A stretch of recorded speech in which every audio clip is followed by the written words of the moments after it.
Good morning, everyone. It has been an interesting morning already, and it's about to get even more interesting. So let me show you what we got here today. It's a little bit of an interesting project, and it's only the second time I've ever done anything like this. So we'll see what we got. Let's take a look. So this is today's project. We are back out here at this school where I did the topsoil in the back and I did the grading on that berm. And what we've got here is, here's the entrance right here. We've got this section here and that section over there. And what has happened here is this ditch has got some issues along it. You can see the ground is kind of sloughing off this way, going back that way, and and it's created this divot here. And then there's like a hump here. If you guys can see that, and that kind of goes all the way along through here. And what happens here is this gets very difficult to mow right through here. So my goal here today is to try to fix this as best I can. Oh gosh, can I get that out of the ground? Yeah, get that up. Okay, good. This is a disaster through here. So my goal is to kind of just regrade all this as best I can, smooth this out. It's got grade, it's draining, but it's just very difficult to mow. So I got the skid steer back and I was able to rent a Harley Rake for the day. What I didn't know is that they were having career fair here today at the school. They got anybody and everybody out here. I've got to do this side over here too, but there's some cars over here, but they're supposed to be leaving here around noon. So I'm hoping after lunch I'll be able to get in over there, because the same issue that's over here is over there. So that will be the next part of this project. So it's not that big of a deal. I'm hoping this shouldn't take too long. Really, I just need the Harley Rake to kind of break this grass up so I can regrade it all. So we got this Bobcat. I got this from Herc Rentals. I tried to get the one from United that I had rented before, but it was out for like a month and they wanted me to drive to Wilmington to get a different one, and I was like, nah. So I got, my buddy Greg told me Herc had one. I like this one because it's beltless, which I'm hoping this doesn't have a hydraulic leak. It's leaking a little bit of oil right there, but I haven't cranked it up yet, so hopefully that's not leaking oil. I haven't even turned the thing on yet. I just plugged it in. But yeah, it's beltless, so this is the motor here, and the motor goes directly to the drum, which I really like. There's no belt to have to mess with or nothing like that. And this has probably got a little more power since the motor is directly to the drum. Yeah, we're gonna give this thing a go. This is only the second time I've used a Harley Rake. So we're gonna hook this thing up and get to it and hopefully not draw too much of a crowd doing it. All right, let's get started.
Well, this side is done.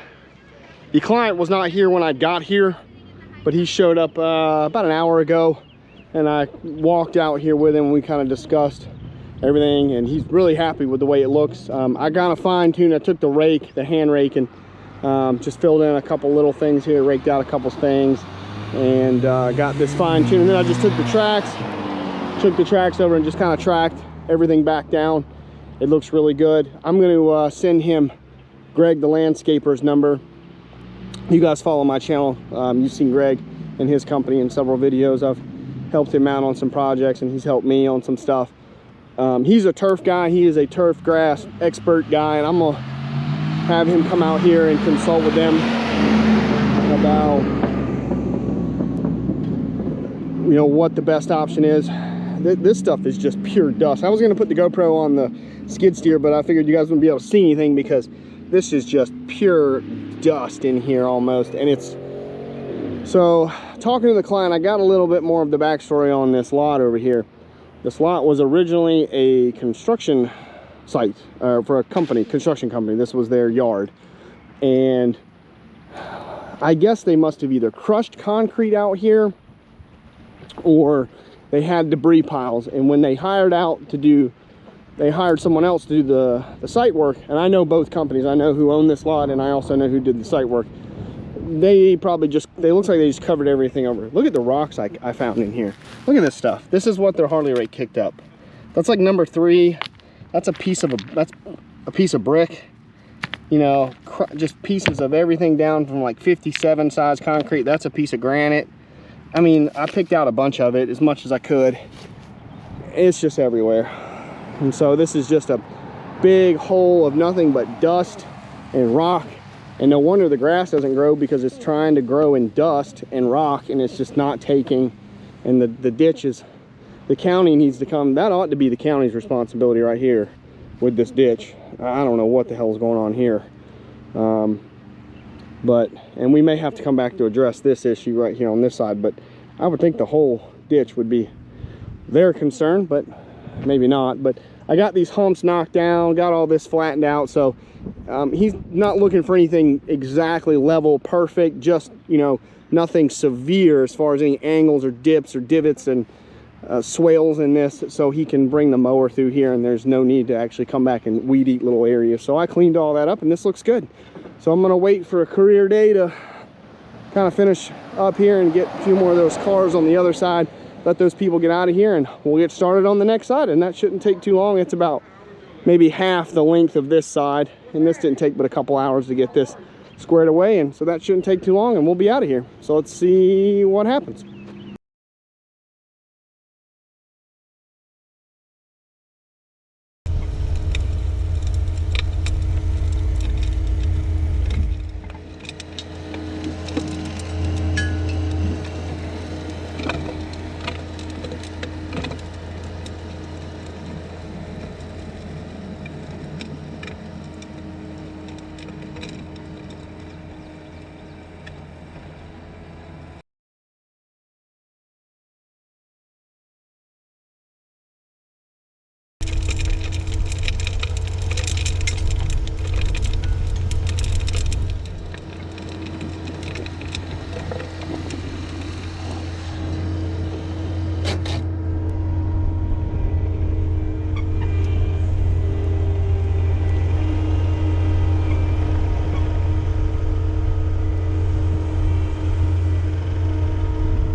right, everyone, this job is done. Got this raked out through here. This part right here wasn't too bad through here, but then the further you went that way, the worse it got. So there were some bigger rocks in here. I tried to hand pick up as much of them as I could, get as much of this cleaned up, and then I just took the tracks over it, tracked everything down. It is going to have some, like there's a little low spot here where it leads off into that culvert pipe, you know, and we're not really trying to change the overall grade of the ground here. We're just trying to get rid of some of the severe dips and valleys and swales and stuff in here. And the worst part of it was right here. And if you guys saw my video when I did that topsoil and grading project on that hill, you'll see what a conglomeration this was right here. It was a complete cluster. But the rake did a great job. I didn't even have to get the bucket to get any of this. I did a little hand raking just to fine tune it a little bit, you know, 10-15 minutes worth, cleaned it up, and that's that. So really that rake was the awesome tool for today. It was the perfect tool for this, for breaking all this grass and rock up and kicking out all the rocks up onto that hill and grinding up this really chunky grass, thick, tough grass, and getting me down to basically the dust below. The skid steer is a dusty mess. I'm gonna have to get it cleaned off, but it's going back to Flint. I just got it back. You guys follow me on Instagram. If you're not following me on Instagram, you should, because sometimes I put things on there that don't go on the channel. It's same as my channel, I Dig It For, all one word. And so the deer has been down for, well, it's about a week, but I left it over there for another week because I didn't need it. I just let it sit over there. And but what happened with it was the hydraulic pump disconnected itself from the engine, and that's why it basically went dead stick on me on a job, or I was loaning it out to Greg and it went dead stick on him. So they had to come tow it, basically reattach the hydraulic pump back to the motor. Basically the bolts that connect the hydraulic motor to the engine broke, and at that point it disconnected. So, but we just picked up a little toy for the skid steer, and if you guys saw my story the other day, you know what I'm talking about. But stay tuned for that. So that'll be coming next week, and I'm out of here. I'll check you guys later. Bye, everybody.